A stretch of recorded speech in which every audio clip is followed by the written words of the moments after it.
Hey guys, you are listening to Vol. How's it going? This time we're going to talk about Neoterra Capitaline Army, and we're going to be doing that because this month, August 2017, I am doing an army swap with a local player. You might have heard of him, the AdmiralJCJF, on the forums, who only plays Neoterra Capitaline Army. I play a lot of different factions, although the faction maybe that I'm probably most known for is Imperial Service. So this month he's borrowing my Imperial Service models. He's only allowed to play games with Infinity using Imperial Service, and I'm only allowed to use his models, well, supplemented with my own Pano-Shiana models. I own some of them, and play NCA. So every single game, including the tournament that's coming up for the tagline, I'm going to be playing NCA. And I've played 3 games already, and I'm going to quickly talk you through some of them. But I want to say that in this particular video, I'm not going to spend too much time talking about NCA overall. There's going to be a video coming at the end of this month where I'm going to post, and I'm going to have a big long rant about Neoterra Capitaline Army. We'll go through every single profile, I'll give you a faction overview, and I'll say everything that I can possibly say about that faction. Just a quick preliminary thought. Or a couple of them. This is my least favorite sectorial in the game. If I was just to fully commit to playing a sectorial, and that was the only one I was going to play, this would be the last one that I choose. I really don't like them, but this is a fun exercise. It means somebody else who doesn't normally play Imperial Service can play Imperial Service, and I can play this sectorial that I play against quite a lot. So it's going to be a challenge. It's not really the style that I like, that I'm comfortable with, but we're going to have a look through it. So in this video, I'm just going to very quickly talk you through what's happened in these 3 games I've played so far. Maybe not spend a lot of time on each game, but just zip through the photos. The first game, of course, had really to be against the guy that I'm swapping with. So we've got the Admiral using my Imperial Service, and I'm using his NCA, and we're straight into it. The first mission is Comm Center here. So I've been playing this mission a lot lately.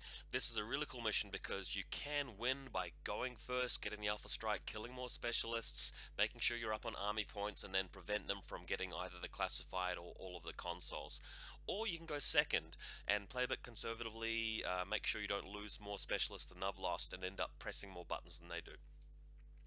So I've chosen to pick tableside because I feel that turn order is not as crucial in this particular mission. So I've picked tableside, and my opponent's going to go with second turn just because that's something he's seen me do when I play Imperial Service, and I guess we're role-playing as each other in this regard. So this camera marker here is my Swiss Guard missile launcher. I'm just wondering if I've got a copy of the actual army list. I'm just going to check my desktop to see if I've still got it sitting around. No, I think I binned it. So obviously you'll see what's actually in it in a moment. I am running a list with about 15-16 orders in it. You can see there's a mule bot at the bottom left of the screen here, which is not really on the correct base size. So that's the mule bot there. We've got a CSU and another CSU. By the way, I cannot believe that CSUs are being given to Imperial Service. That is the dumbest thing, and everybody agrees. First of all, CSUs aren't a unit that Imperial Service needs. You probably won't really run them anyway. It's sort of out of place because NCA have so few special options that only they can take, and now they are less special, so you're taking away their individuality. It's absolutely rubbish.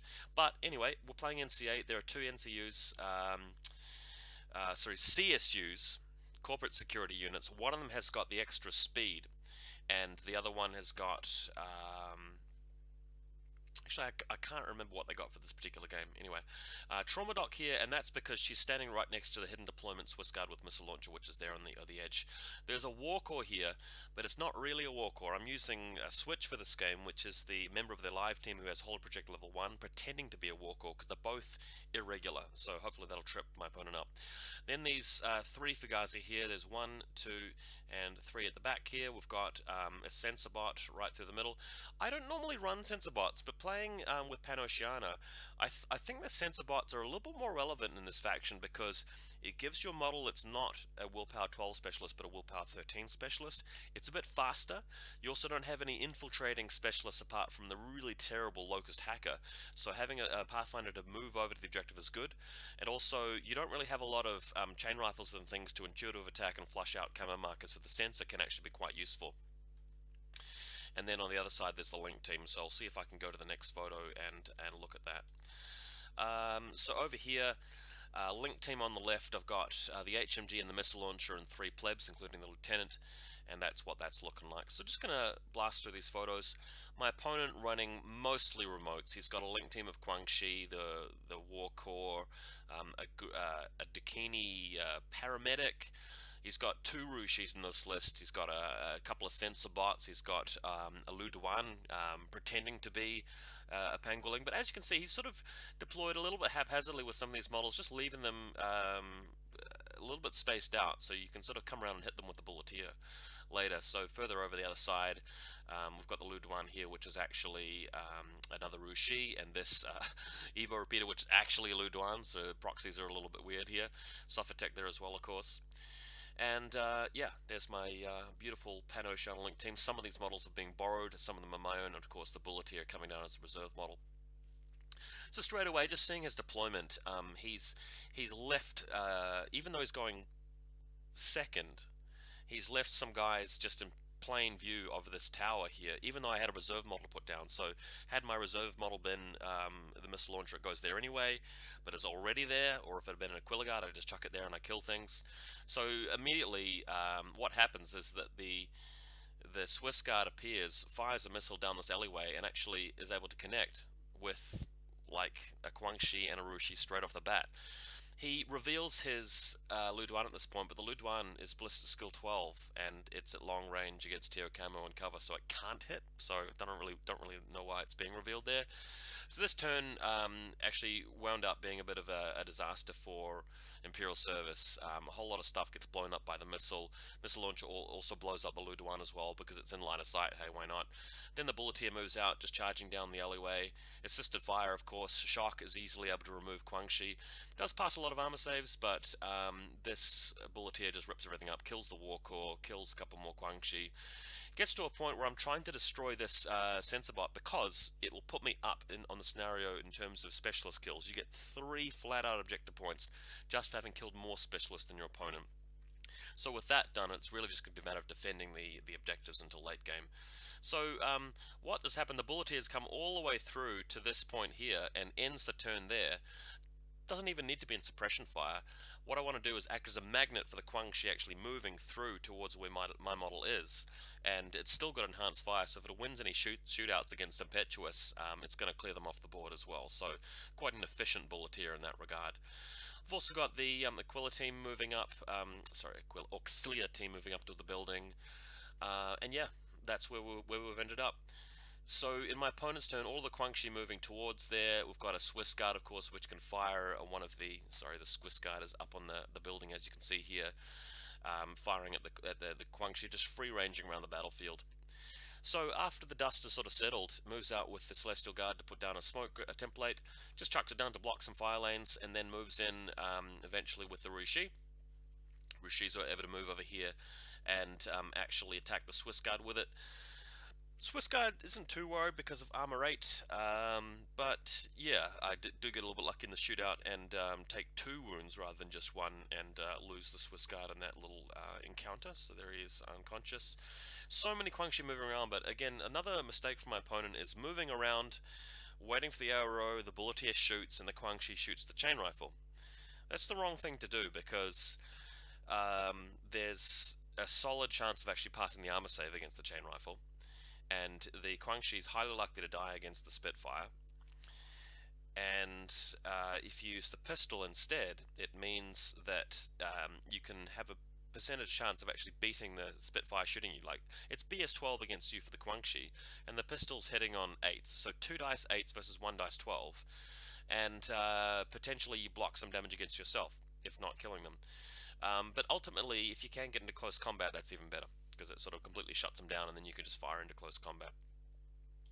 But no, just going with the chain rifle and getting killed anyway by the Bulleteer. So this turns out to be a really crazy turn with him just standing models up from the canopy to try and shoot at the Bulleteer, but it takes him like 3 models before he finally kills it. So killing models in your opponent's turn is always the best way to go, and that's what ends up happening in this game. Rui Shooter's pulling back to the side here, going into suppression fire, even though it's not really got any decent range spans for the suppression fire, so not really too sure what to say about that. So the link team now moves out because the Rushi is set up on the side of the table. Link team just moves up the top of this this building and shoots it. So the HMG goes up there, moves across to a point where we can see the Rushi on the side of the table. And I'm not too sure if you can see what's what, but the Rushi is over there. So the HMG here is able to fire at it and destroy it because it's beyond the 24-inch suppression fire range. Then it's just a matter of moving up with the sensor bot, just going up to where the objective is, pressing the buttons, and just continuing to press buttons all this turn, leaving the link team out in the open. He's just got so few models, and he's got no HMGs, no Spitfires at this point, that there's nothing that can really contest the link team, even if they're out in the open. So this is really important because it sets up some massive, AROs here with the missile launcher and the HMG, which are not going to get outranged. So it makes it really difficult for the ISS player in this position. Also, Trauma Doc going in to revive the Swiss Guard. Garuda shows up on the side of the table, moves up, has a go at killing this this Quangshi control device. Quite important because he's got smoke, so doing the damage there. And Auxilia moving up on top of the building with the Orc spot down the bottom, just to create more and more aero opportunities because he's just so short on offensive troops at long range at this point. So moving around with, of course, his other sensor bot able to destroy the Garuda with him, and now the Dakini paramedic just moving out, just straight, completely in line of sight of the Fusiliers and just gets demolished. Not really sure what's happening there. I guess a little bit desperate at this point to get some points on the board. Okay, so picking up a classified here by using the hacker to data scan on the bulleteer, and that's done successfully. And then, not too much else going on. Back to NCA turn. Obviously, the Swiss Guard getting in position to completely lock down this long area. We've got the Pathfinder remote moving out and pressing all of the buttons. Switch, using the Custodian to represent Switch, presses yet another one, and by the end of this turn we've actually got 5 consoles pressed. So for him to get back even, he needs to take one of mine away and pick up a couple of his as well. CSU going in there to provide more AROs. So I've managed to tick off this one, the central one, and these two on my side. My opponent needs to do a bit better. My opponent, I think, has already ticked the button over here and here. So to get a draw, he would need to tick this off and tick this off, and he's got his classified. In fact, I think he needs to get all 5 of them to get more than that. So at this point, I've got the HVT. No, I haven't got the classified of the HVT. So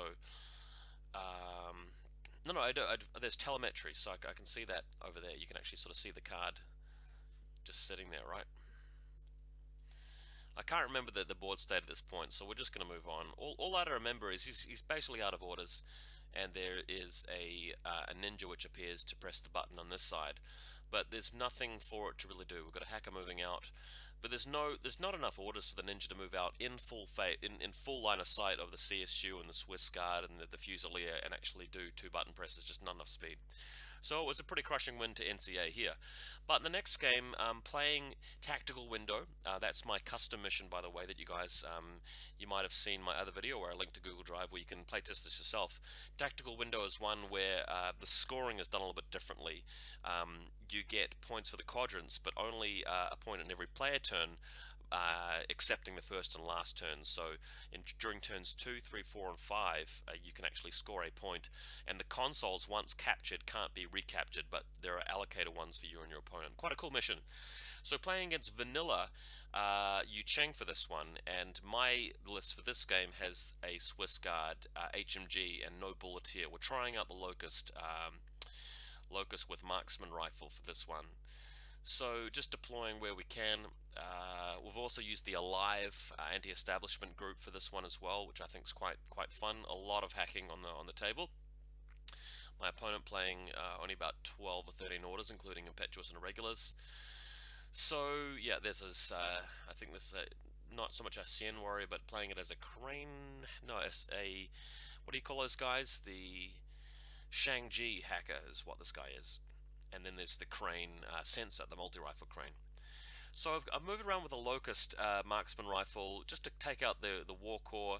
That's the war core there, and that's a Guangxi. So killing 2 of those models and then heading back up the staircase just to find somewhere a bit safer to hide with the opening turn. CSU is moving out just to try and get into a better position. This model here is the hacker, although the cool thing about the Alive team is that I use the killer hacking member to HP1 as the assault hacker, so you've got 2 assault hackers walking around, your opponent doesn't know which one's the killer hacker. Also, the team has a lot of repeaters and things, so it can be quite a good combo. We've also got this is an HVT, but we've got the sensor bot in suppression fire after picking up one of the buttons. So my opponent moving out, throwing smoke grenades, Guangxi or impetuousing various places. Unfortunately for me, the Shaolin Monk's going to easily be able to come up the stairs and take out the Locust. And this is one of the reasons I hate the Locust, because he's got no marker state. It's just so difficult for him to avoid other enemies that come out into the middle of the field to easily get him. Of course, throwing down various different smokes, templates, things to avoid the Link team. Takes quite a few orders, but there you go. Shaolin Monk throwing smoke so he can actually get past the sensor bot and go up the stairs. So here we come, straight up there. Also destroying the bot and close combat warriors there because he's got a smoke template. And then ending his turn here. Not actually attacking, just ending his turn. He can use his impetuous order for next turn to do that. And moving out into the zone with his troops. Got the Shang-Chi there. Can't remember too much else out of that turn. Okay, so back to me, the CSU moves through, Corporate Security Unit, and successfully discovers this Guilang, and then ends up shooting him in the face.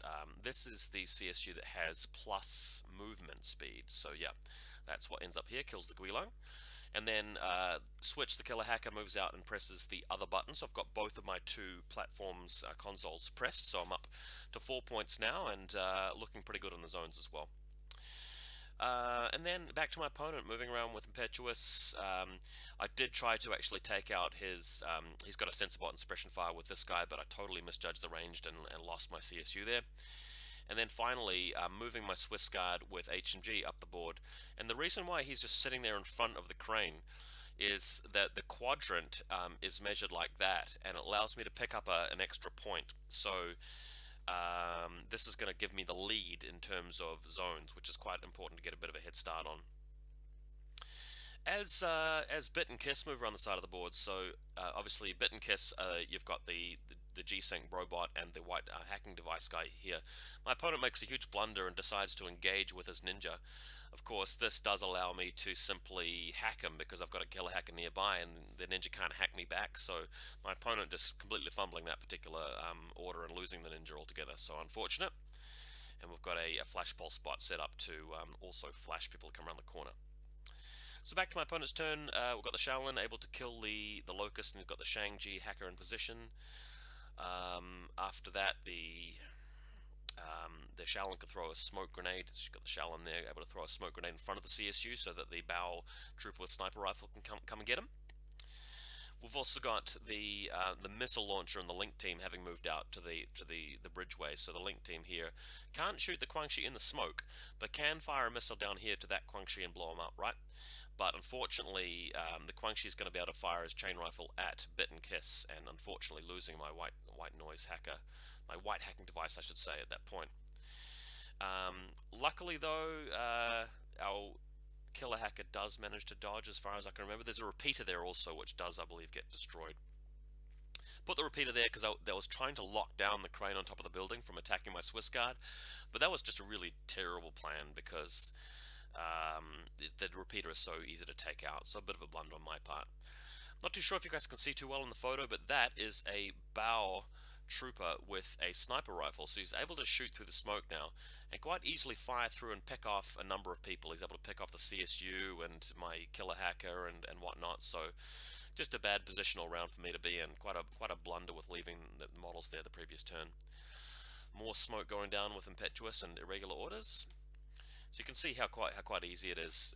Once again, there's the sniper there, and my troops are around here, so he's just able to fire through the smoke templates and get me that way. Alright, so here's the difficult part, and this is just, again, not great. Me forgetting that A, there's a sensor on that multi-rifle. It's like I keep forgetting the Crane actually has sensor, easily able to reveal the Swiss Guard, and secondly, triangulated fire. So as soon as he stands up and shoots me, the next attempt to shoot me doesn't suffer from the TO camo, and he's able to destroy the Swiss Guard quite handily, which is really dumb. That's just me being a fool.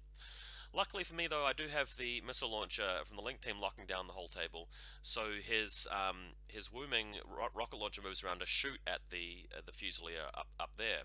Okay, but this is 2 dice on 13s versus 2 dice on 15s, and it's my opponent's turn, so he's entering into a face-to-face roll that I'm favored to win. So a huge risk there. If he loses that model, he goes way down on points, and I'm still controlling the main area of the table. But luckily for him, he rolled the dice he needed, and he destroyed me. So I was a bit annoyed about that, but these things happen in Infinity. It was pretty close.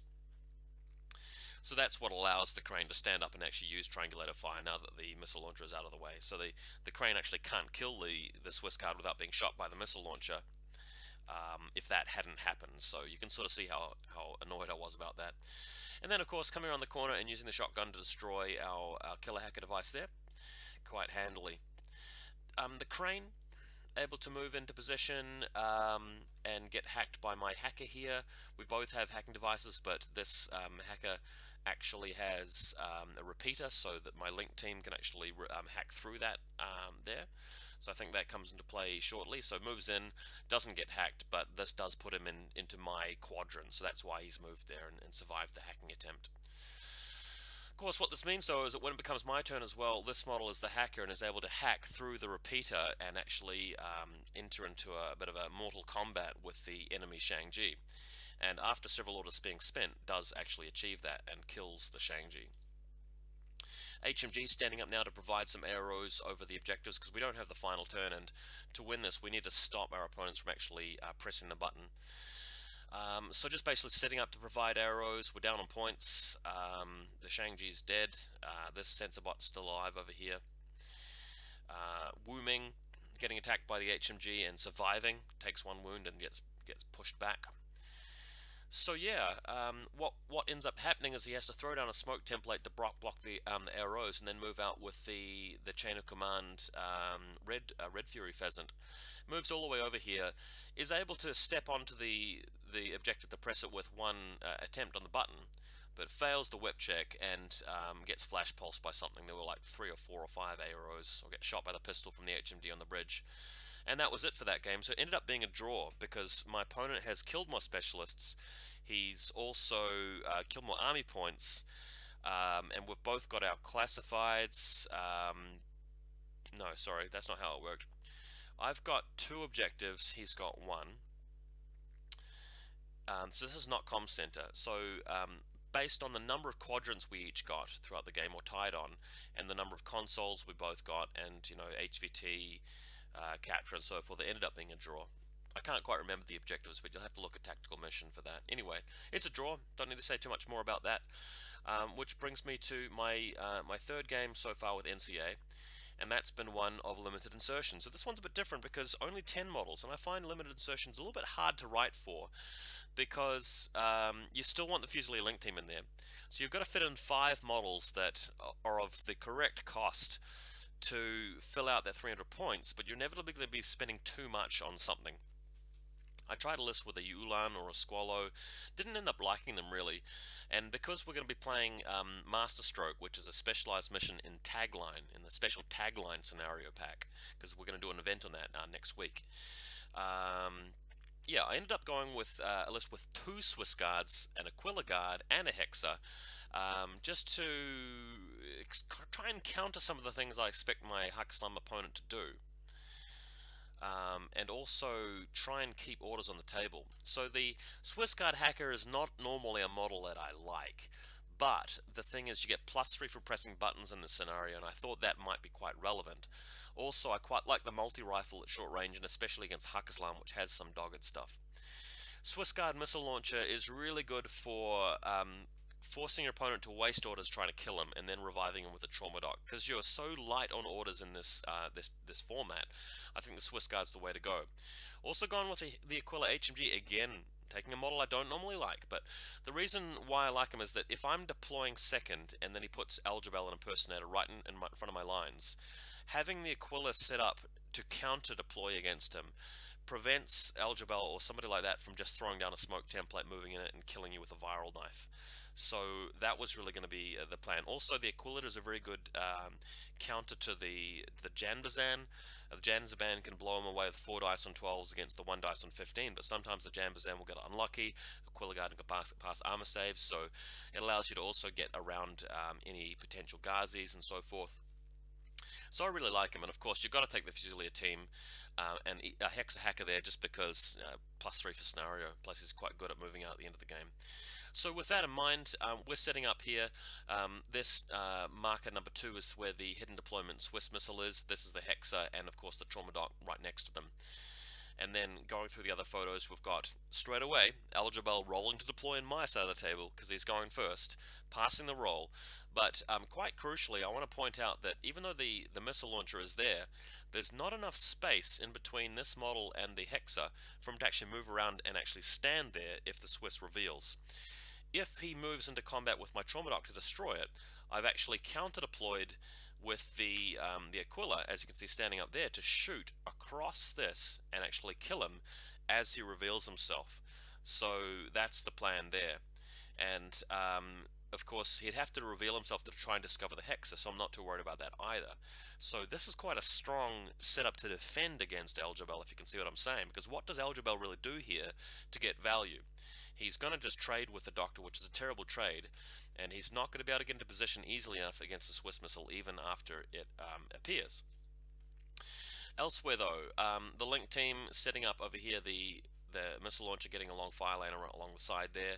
Everybody else is prone. This is the lieutenant here, just trying to deploy somewhere centrally, so that if AljaBel comes after him, maybe by going around like the side corner, then the Aquila Guard can counter deploy somewhere like there to help me defend against that. And of course the hacker in the middle of the table just sticking out to get a line of sight across there, because Tariq with the brand new fatality level 2 is going to come around the side. So we'll see a bit more about that soon, but yeah, fatality level 2, it's a thing, critting on ones, guys. I don't actually think that it's overpowered. I think it's very, very strong, and I think it's something that Tariq and the Khawarij needed, but as soon as they start putting it on things that are a bit better than those models, then it'll be going too far. But for now, it's okay. So my opponent with his Al-Fasid, with this camo marker, which is a mine, placed my mine layer, got the Doctor, a Barid, a killer hacking device with the Janzaban HMG, as you do. He's got a, what do we call these things, Nafatun. Tariq Mansouri with the Spitfire, and he's got the chain of command Farzan there, so that Tariq can be the lieutenant, and there's also a sensor bot in the middle of the table. +1 hidden deployment model, Tariq. So we've got our good friend Tariq moving over here, and his plan is either to move up here and jump over using super jump, or just come around the side, right around the side of that building. But seeing that he was going to be doing that, I've got not only 1 Swiss Guard there to defend with an arrow, but 2. So we'll see how that goes. So of course, Tariq moving out now. Swiss Guard appears, and you can see how I've placed it right. Placed it so it's quite awkward for the impersonator to get down the stairs to him. But of course we've got the second Swiss Guard revealing as well with a double action round from the multi-rifle. So we've got the 2 very powerful AROs over against Tariq. Now Tariq goes for a dodge or something and gets hit by the missile and passes 2 armor saves, and the multi-rifle misses. So not the best of luck to begin with. So Tariq can now rely on the rest of his faction to try and clear out those arrows before continuing his move. But how easy is that going to be? So first we've got the Al-Fasid moving around to put down a smoke grenade so that the Janzaban can move in there. All fine. So smoke grenade comes down. Janzaban moves around. But as soon as the Janzaban moves out around the corner, we realize, okay, I've positioned the Aquila Guard just carefully enough that he can actually see over the top here and get to the Janbazan as he moves around past this billboard thing. Okay, so this gives him a chance to clear out the Aquila Guard first, and having done that, that might actually give an opportunity to AljaBel. But the plan here in defending is to make it cost so many orders for my opponent to do all these things that he's going to be left with Al-Jabal and Tariq in a deployment zone where there's enough counterattack opportunity. So what happens here is the Janzaban does indeed go for the 12s versus 15s shootout against the Aquila Guard, burns 2 orders doing that, and the Aquila Guard takes a wound and goes back into cover. Note that initially what happens is that the Janzaban doesn't have cover, dies in the shootout, then regenerates himself with a 1. So going well in terms of dice so far for Hakislam. That could have been disastrous if he had not been able to get up off that, but after the first face-to-face roll, gets up and does shoot the Aquila Guard and puts him back in hiding. Now, of course, what it means is that he can shoot against the Swiss Guard, right? So the Swiss Guard missile launcher's there, Janzaban's in the cloud, can stand up, no problem. Here comes the shootout. The first roll inflicts a wound, and I pass the guts check because he's not religious or anything, so passing the guts check, and then the second attempt takes another wound off him and kills him, but makes him unconscious, so there's a doctor nearby. By the time that's done, there's barely any orders left, so we're basically moving the Alpha Seed back into cover, and finally at the end of this we're able to move Tariq as well. So Tariq is actually moving from this position, gets out of the way. So Tariq was here, moves around here, tries to dodge the multi-rifle shot at him again, and the multi-rifle misses again, which is kind of annoying. So Tariq lives. So in some ways that was a very successful Hakislam turn, in other ways it was a very unsuccessful turn. Tariq didn't do any damage at all. I've only lost 1 model and it's unconscious, it hasn't been completely removed.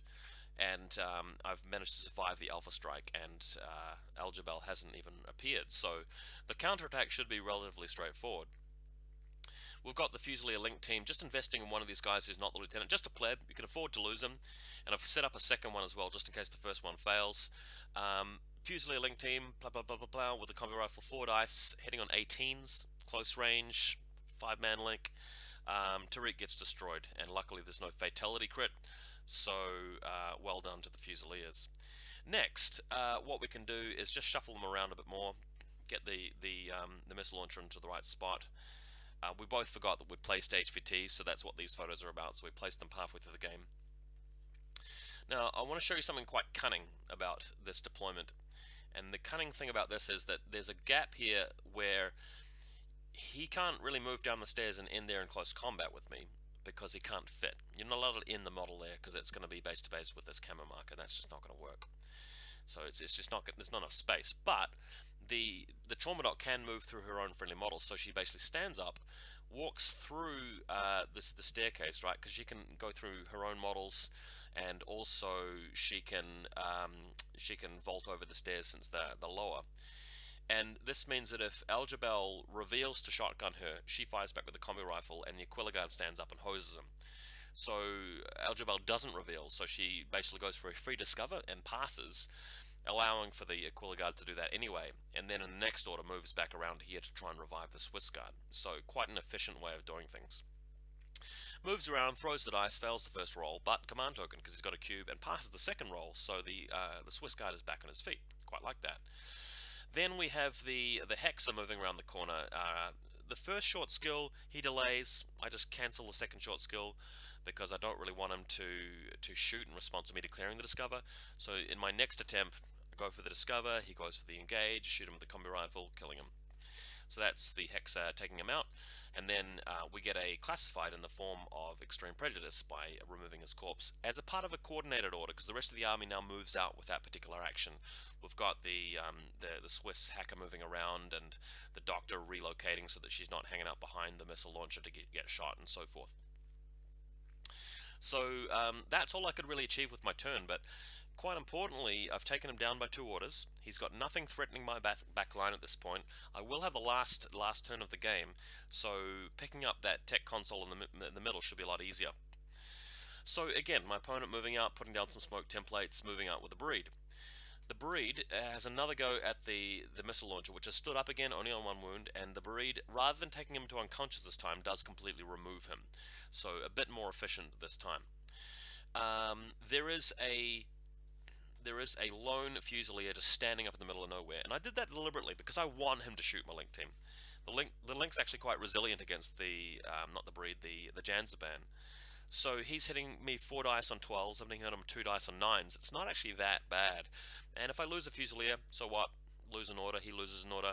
But I rolled a crit here and killed him. So I got a little bit unlucky not to kill Tariq and do a few other things earlier on. But at this point, I have become lucky because the Fusilier wins that roll off against our friend, the HMG toting MSV2.